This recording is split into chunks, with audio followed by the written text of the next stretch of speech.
You ask Tiger to solve. This deals with linear equations with one unknown. The final result is x equals 23. Let's solve it step by step. Group all constants on the right side of the equation. Subtract 12 from both sides. Group like terms. Simplify the arithmetic.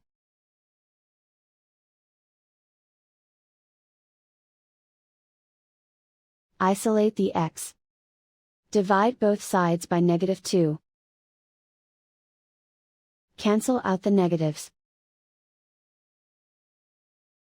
Simplify the fraction. Cancel out the negatives. Find the greatest common factor of the numerator and denominator. Factor out and cancel the greatest common factor. And so the final result is x equals 23.